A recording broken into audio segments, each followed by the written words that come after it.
Seigneur, merci pour notre semaine de méditation qui s'achève en toi et avec toi en ce samedi 23 octobre 2021. Nous bénissons ton nom et nous te sommes reconnaissants de ce que ton esprit a fidèlement cheminé avec nous tout au long de cette semaine. Seigneur, durant nos déplacements, durant nos occupations, tu as été avec nous afin de nous saisir par la main et nous montrer le chemin de la vie. Nous te bénissons de ce que ta protection a été aussi fidèlement établie autour de nos vies, de nos familles. Merci et béni sois-tu pour tout ce que tu fais pour nous. Que ton nom en soit loué et célébré.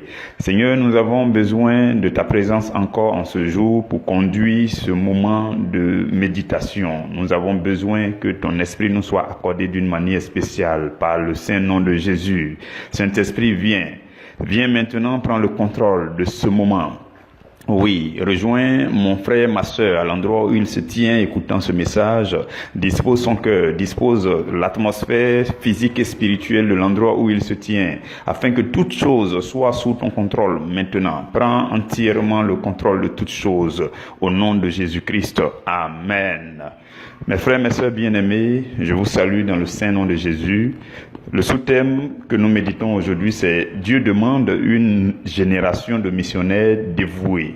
Dieu demande une génération de missionnaires dévoués. Nous allons lire deux passages bibliques. Le premier, c'est dans Hébreux chapitre 10, versets 11 à 12. Hébreux 10, 11 à 12. Et le deuxième, ça sera Marc chapitre 12, verset 36.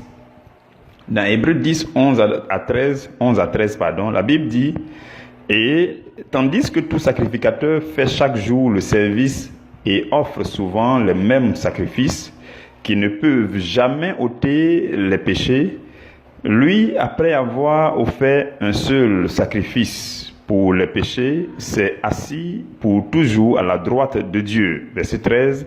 « Attendant désormais que ses ennemis soient devenus son marchepied. » Lisons dans Marc 12, 36. « David lui-même, animé par l'Esprit Saint, a dit, « Le Seigneur a dit à mon Seigneur, assieds-toi à ma droite, jusqu'à ce que je fasse de tes ennemis ton marchepied. » Parole du Seigneur, nous rendons grâce à Dieu. Saint-Esprit, nous abandonnons toutes choses entre tes mains et nous te prions d'être effectivement à la commande de chaque chose durant ce temps de méditation. Oui, parle à nos cœurs. Toi seul, ta voix a la capacité de pénétrer jusque dans les tréfonds de notre être. Nous voulons t'entendre, nous voulons que tu nous visites par ta voix, que tu recrées et que tu restaures toutes choses en quelqu'un durant ce temps de méditation. Béni sois-tu pour ta présence. Merci Saint-Esprit pour ta puissance qui se manifeste à travers ce message, non seulement à travers les nations, les pays, les endroits où chacun se trouve, mais aussi à travers le temps, à travers les générations. Béni sois-tu Saint-Esprit au nom de Jésus. Amen. Mes frères, mes sœurs dans le Seigneur, dans le texte que nous venons de lire, le texte, Jésus l'a dit, en fait c'est un texte de l'Ancien Testament que Jésus a repris et qui a été encore repris dans le livre de Hébreux. C'est que le Seigneur Jésus, ayant été élevé à la droite de Dieu dans sa gloire, depuis ce jour, il est assis à la droite de Dieu. Et lui et Dieu, ils attendent une chose. Ils attendent que leurs ennemis deviennent désormais leur marchepied. Donc, c'est un temps qui doit venir. C'est un moment attendu par Dieu lui-même. La Bible dit, le Seigneur, vous voyez dans le verset de Marc 12, 36 là, le premier Seigneur, ça veut dire Dieu. Le deuxième Seigneur, ça veut dire le Seigneur Jésus. Donc, il dit, le Seigneur a dit à mon Seigneur, donc c'est David qui parle, il dit, le Seigneur Dieu a dit à mon Seigneur là c'est qui? Si ce n'est le Christ. Donc, Dieu a dit à Christ, assieds-toi à ma droite jusqu'à ce que je fasse, moi Dieu, je fasse de tes ennemis ton marchepied. Et dans Hébreux 10 au verset 13, la Bible dit, Jésus attend désormais ayant sacrifié, tout ça, ayant offert le seul sacrifice pour les péchés, il s'est élevé à la droite de Dieu, et il attend désormais que ses ennemis deviennent son marchepied. Vous comprenez? Frères et sœurs dans le Seigneur, l'ennemi et tout son camp doivent devenir marchepied de Jésus pour que la fin arrive. Oui, c'est ce que nous allons voir aujourd'hui. Suivez-moi très bien s'il vous plaît. Dans Matthieu au chapitre 24, au verset 14, Jésus dit une parole très pertinente. Il dit, cette bonne nouvelle du royaume, parlant de l'évangile bien sûr, il dit, cette bonne nouvelle du royaume sera prêchée dans le monde entier pour servir de témoignage à toutes les nations. Alors viendra la fin. Quelle fin? La fin des temps, bien sûr. La fin des temps qui va marquer le retour de Christ. Cette fin des temps ne va arriver que lorsque l'évangile sera annoncé. La bonne nouvelle de l'évangile sera annoncée. Annoncée, prêchée dans le monde entier. Dans toutes les nations. Vous comprenez? Et Jésus dit, c'est alors que viendra la fin. Et regardez quelque chose qu'il dit. Il dit, pour servir de témoignage. Il dit, la bonne nouvelle du royaume sera prêchée dans le monde entier pour servir de témoignage. Pourquoi il dit ça? Cela veut dire que il faut que la bonne nouvelle soit annoncée. De telle sorte que à la fin des temps, chacun va attester de lui-même que la bonne nouvelle lui avait été effectivement proclamée pour l'inviter à recevoir le salut en Christ. Les gens de chaque nation doivent reconnaître à la fin des temps, ils doivent eux-mêmes reconnaître que l'évangile avait été effectivement prêché et qu'ils l'ont rejeté consciemment. C'est pour ceux qui l'auront rejeté, bien sûr. Vous comprenez? Eux-mêmes doivent témoigner que effectivement on a entendu l'évangile, cela a été prêché. Des gens se sont mis sur le terrain et ils ont prêché l'évangile. Nous en sommes témoins. Mais le fait que nous l'ayons accepté ou non, cela dépendait maintenant de nous. Mais les gens ont prêché. Voilà pourquoi il dit, pour servir de témoignage pour toutes les nations. Vous comprenez? Mais alors, il faut que l'évangile soit effectivement proclamé. Et par qui l'évangile devrait être proclamé selon vous, frères et sœurs? Par qui est-ce que l'évangile doit être proclamé dans le monde entier? Il est dit, alors viendra la fin. La fin ne viendra que lorsque nous aurons prêché l'évangile jusque dans toutes les nations. Oui, je pense que c'est la seule chose qu'on devrait prêcher maintenant. Au stade où on est arrivé, où le monde va mal, je pense que c'est la seule chose qui devait être prêchée pour inviter le corps du Christ à former l'armée de prédicateurs, l'armée de proclamateurs de l'évangile, l'armée d'évangélisation, afin que l'évangile soit prêché, parce que c'est la seule chose que Jésus attend. Il est à la droite du Père, il n'attend que ça, que toutes les nations entendent l'évangile. Vous comprenez, frères et sœurs?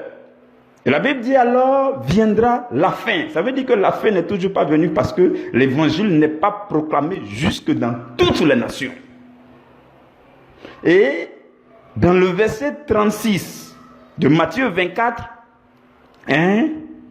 Jésus dit, pour ce qui est du jour et de l'heure, parlons de son retour à ses disciples, il dit, pour ce qui est du jour et de l'heure, personne ne le sait. Personne ne sait quel sera le jour et l'heure du retour de Jésus. Personne ne le sait. Et il dit à ses disciples, il dit, ni les anges, ni le Fils de Dieu, mais c'est le Père seul qui sait.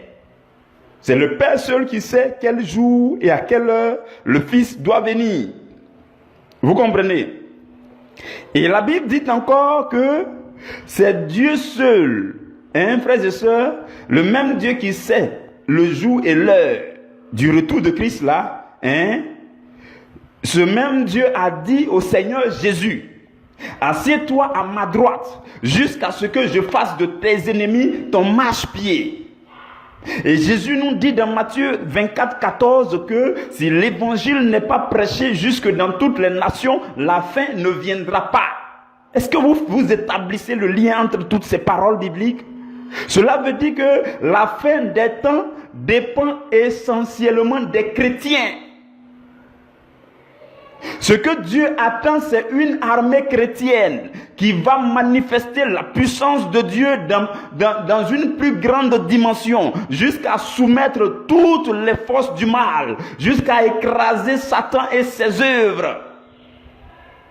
Et alors l'ennemi sera devenu le marchepied de Dieu, et ça sera la fin. Vous comprenez, frères et sœurs? Donc, Dieu dit au Seigneur Jésus, assieds-toi à ma droite jusqu'à ce que je fasse de tes ennemis tes marchepieds. Et Jésus a dit à ses disciples, personne ne connaît l'heure de mon retour. Moi-même, je ne sais pas, ni les anges. Hein? C'est ça, hein? Et Jésus dit encore, la fin là ne viendra que si l'évangile est prêché dans toutes les nations. Cela veut dire que la fin qui dépend de Dieu, que Dieu seul connaît là, dépend en fait des chrétiens, des croyants, de comment est-ce qu'ils vont proclamer l'évangile jusqu'à la fin des temps. Maintenant, regardez ce que Dieu dit dans Ésaïe 66 au verset 1. Il dit, le ciel est mon trône et la terre est mon marchepied. Vous comprenez, la terre, c'est le marchepied de Dieu. Le ciel, les cieux des cieux des cieux, c'est le trône de Dieu. Vous comprenez? Et nous savons que Satan a été établi, hein, il s'est établi lui-même au niveau du deuxième ciel. C'est là-bas le royaume des ténèbres, dans cet endroit-là. Donc, les démons du deuxième ciel doivent être tous abattus sur la terre. Ils doivent tomber un à un sur la terre et jusque sous la terre. Puisque la terre est le plus bas niveau du marchepied de Dieu. Donc, il faut que l'ennemi soit réduit, hein, il faut qu'il tombe, lui et son camp, il faut qu'il soit abattu au moins jusqu'à un niveau inférieur à la terre qui est marchepied de Dieu. Vous comprenez? Donc, l'ennemi doit subir une puissance extraordinaire d'une armée chrétienne, l'armée de la fin des temps. Mais Dieu cherche cette armée, frères et sœurs. Aujourd'hui, nous disons que il faut que tu intègres les équipes de service pour apprendre à faire le service, ainsi de suite. Mais au fond, hein, c'est une manière d'apprendre à parler de Jésus à quelqu'un.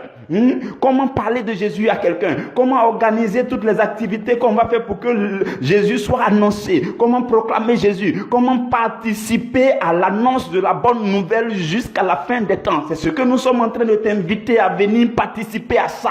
Lorsqu'on dit intègre le service dans l'église où tu es, dans la communauté où tu es, c'est un réveil mondial que Dieu est en train de rechercher en t'appelant à ces choses-là, en te disant viens dans le service. C'est ce que Dieu recherche pour que chaque chrétien puisse annoncer Jésus, pour qu'on participe à l'annonce de la bonne nouvelle jusqu'à la fin, au monde entier, jusque dans toutes les nations. C'est cela le but. Parce que ce n'est qu'à cette condition que la fin va venir. Jésus dit, alors viendra la fin. Donc, si la bonne nouvelle n'est pas annoncée, la fin va venir comment? Si il n'y a personne. La dernière fois, nous avons eu cette belle démonstration dans Romains chapitre 10, verset 14, 15, 16, par là, où la Bible dit, hein, quiconque invoquera le nom du Seigneur sera sauvé. Ça, c'est le principe de Dieu pour accorder le salut à quiconque. Donc, mais alors, il faut que, hein, pour invoquer le nom du Seigneur, il faut que des gens entendent parler de lui. Et pour entendre parler de lui, il faut qu'il y ait des gens pour le prêcher. Et pour qu'il y ait des gens pour le prêcher, il faut qu'il y ait des prédicateurs qui sont envoyés. Mais s'il n'y a personne dans le service, comment la bonne nouvelle va être proclamée dans toutes les nations, comment la fin va venir. Et Dieu cherche cette armée, frères et sœurs. Dieu cherche des personnes, des chrétiens, des véritables chrétiens qui vont participer à l'annonce de l'évangile jusque dans toutes les nations, qui vont contribuer, qui vont ainsi accomplir leur mission sur la terre pour mériter leur récompense éternelle au ciel. Dieu cherche cette armée. Dieu cherche. Je ne sais pas dans combien d'oreilles ce message va tomber et va porter du fruit, mais même si c'est une seule personne, j'aurai atteint le but de ce message. Le Seigneur aura atteint l'objectif qu'il voulait à travers ce message. Aujourd'hui, on appelle au service, tout le monde est timoré, timide. Tout le monde marche à reculons. Comment est-ce que l'évangile, on est devenu chrétien? Finalement, on se demande pourquoi est-ce qu'on est devenu chrétien. On est devenu chrétien, frères et sœurs, pour que l'évangile passe de nous à une autre personne. De même que l'évangile est passé de quelqu'un d'autre jusqu'à vous et que vous avez accepté Jésus, de même il faut que l'évangile continue son chemin à travers vous et que ça touche bien d'autres personnes au-delà de vous et que ces personnes-là aussi, à travers eux, l'évangile touche d'autres personnes au-delà d'eux. C'est ainsi que l'évangile va aller jusque dans toutes les nations. Et c'est alors qu'on peut espérer que la fin va venir et Jésus va revenir. On dit Jésus revient bientôt. Quand on dit Jésus revient bientôt, c'est quand on regarde, les chrétiens qui se lèvent à travers les nations, dans les églises, les chrétiens deviennent de plus en plus fervents. Quand on voit ça, c'est l'indicateur que Jésus revient bientôt. Et dans le même temps, on voit que le monde va mal. Les deux vont de pair. Satan met la pression d'un côté. Et Dieu soulève une armée de l'autre côté. Donc n'ayez pas une position neutre. Si vous avez une position neutre, vous serez facilement entraîné par l'ennemi. Donc vous devez être des gens qui sont ancrés dans la parole de Dieu. Et la parole de Dieu doit être votre lumière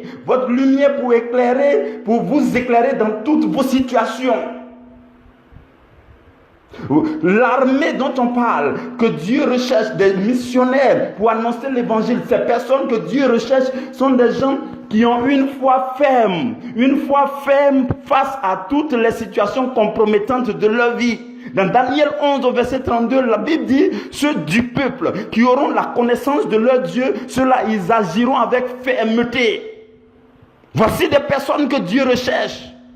Je ne sais pas quel degré de chrétien tu es. Je ne sais pas quelle est ta température en tant que chrétien. Jésus dit encore que vers la fin des temps, l'iniquité se sera tellement accrue que l'amour du plus grand nombre, la charité du plus grand nombre va se refroidir. Nous sommes à ce temps où les gens ne sont ni chauds ni froids. Ils sont au milieu, mais Dieu dit, il te vomira si tu n'es ni chaud ni froid. Voilà pourquoi il faut accepter l'évangile qui vous touche, qui vous transperce et qui vous interpelle et qui vous brûle. Il faut accepter ça, c'est pour votre bien. Il faut accepter l'évangile qui vous interpelle à vivre chrétien. L'évangile qui vous caresse dans le sens des poils là. Arrêtez ça, frères et sœurs. Les histoires de démangeaison, c'est passé. On n'est plus là pour aider quelqu'un à se gratter, à prendre plaisir. Non, on est là pour appeler des gens, pour venir dans l'armée de la fin des temps, pour contribuer dans l'annonce de l'évangile jusqu'à la fin des temps. Dieu attend cette génération et Dieu ne trouve pas. Voulez-vous passer aussi sans contribuer à cette merveilleuse œuvre de la fin des temps? J'espère que ça tombe seulement dans l'oreille d'une seule personne. Une seule personne. Vous comprenez? Dieu cherche des gens qui mettent leur foi, qui mettent leur foi en Dieu et qui mettent Dieu à l'épreuve, dans leur situation d'épreuve. Oui, la Bible nous demande de mettre Dieu à l'épreuve. La Bible dit qu'il ne faut pas tenter Dieu, mais pour ce qui concerne mettre Dieu à l'épreuve, on peut le faire. Ça veut dire, je crois que mon Dieu va le faire, il est avec moi et je sais que c'est une bonne chose. Et je vais dedans, je fonce dedans, je prends la décision, je suis ferme. Dieu est avec moi dans cette épreuve. Vous comprenez? Mais quand tu vois que ce n'est pas bon du tout, bibliquement ce n'est pas bon, moralement ce n'est pas bon, et que tu t'avances dedans là, tu es en train de tenter Dieu. Vous comprenez, frères et sœurs? Donc Dieu cherche des personnes qui sont fermes dans la foi et qui éprouvent leur Dieu, qui prennent Dieu au mot, qui vivent avec les versets bibliques. La Bible a dit, ok, on le fait, on y va. La Bible interdit de le faire, alors on ne le fait pas.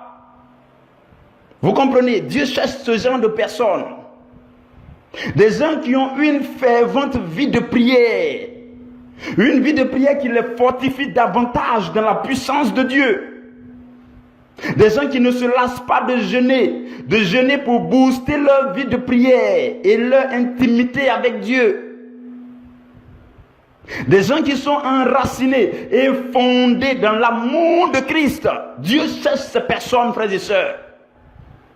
Des gens qui se confient totalement à Dieu et qui lui consacrent tous leurs élans de vie. Dieu cherche ces personnes.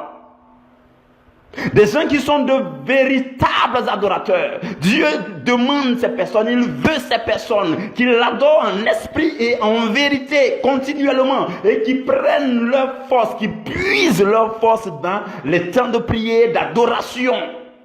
Dieu cherche ces personnes. Je ne sais pas s'il en existe encore. Parmi ceux qui sont sous le son de ma voix présentement, je ne sais pas s'il en existe. Mais Dieu cherche ces personnes pour que Satan soit réduit au marchepied de Jésus, pour que la fin des temps arrive. Vous comprenez, frères et sœurs?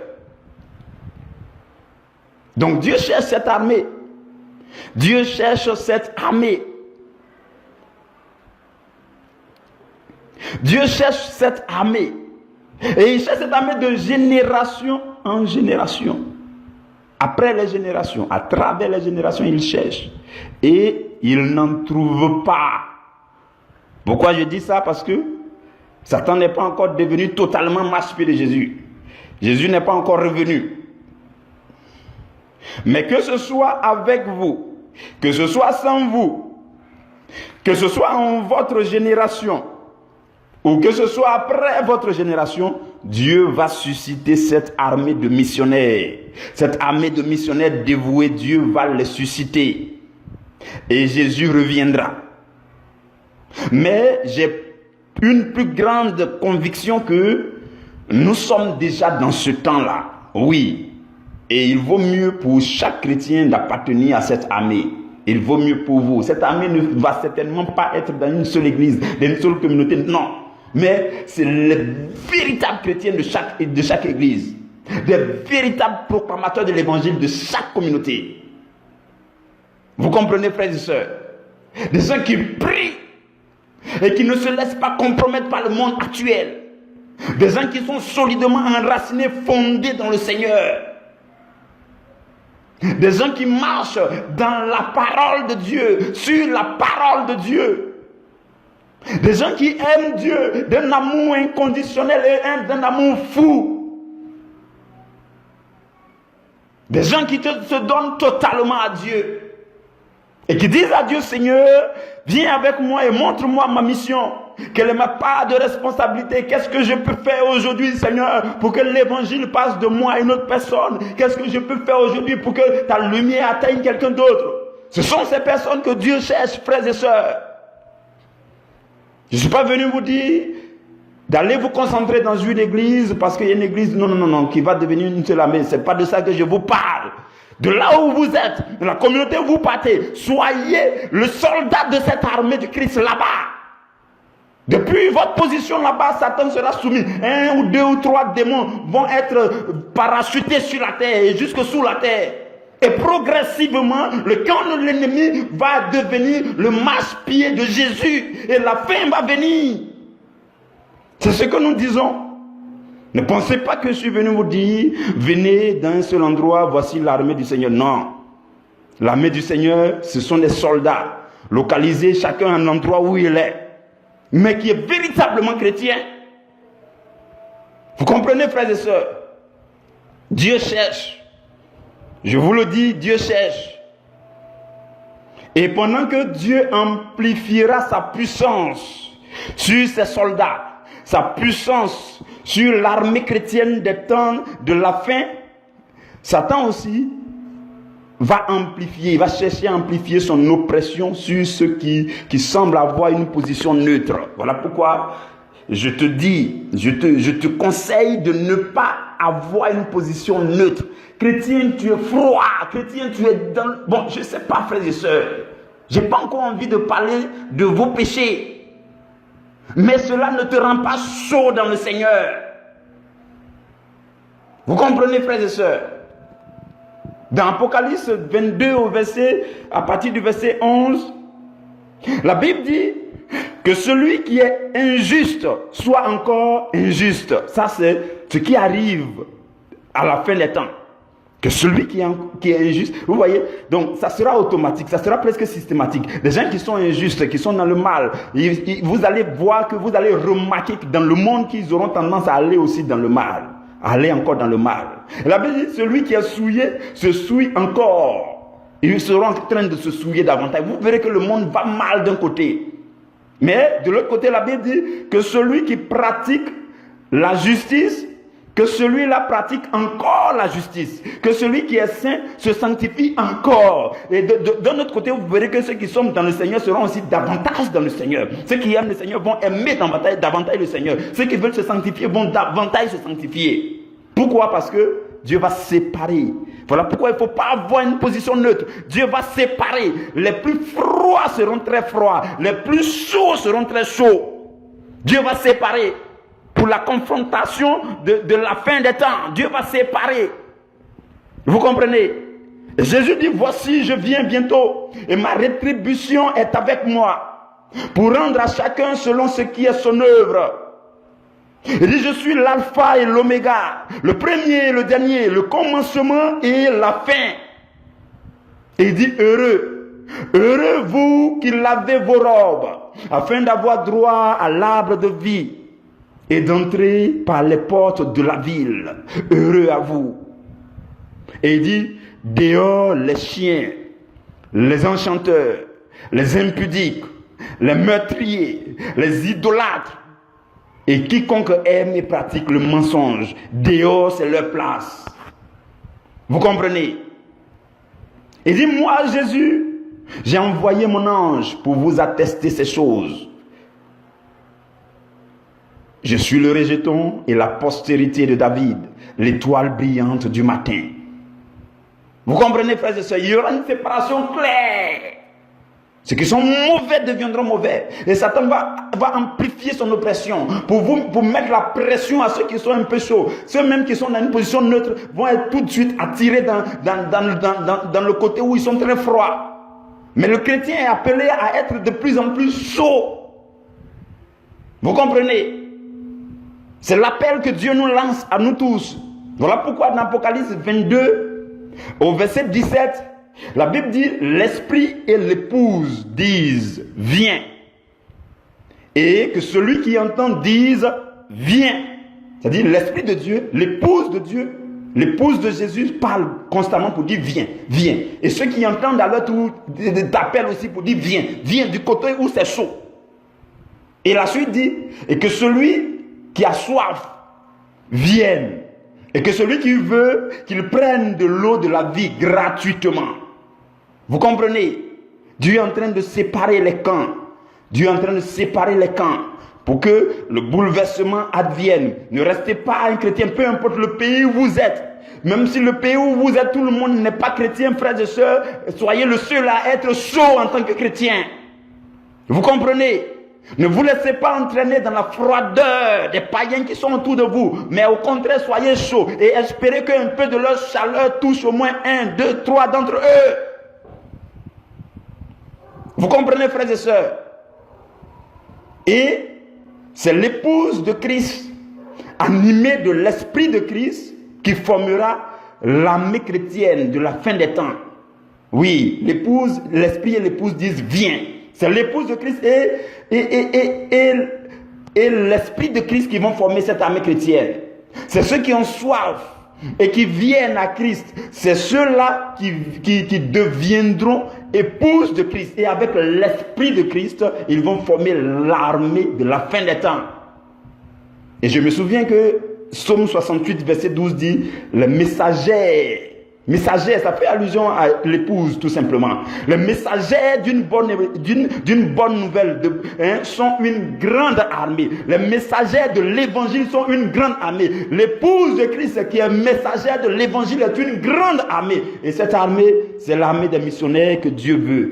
Fais partie de cette armée, ne reste pas dans une position neutre. Que Dieu vous bénisse. Très bon week-end.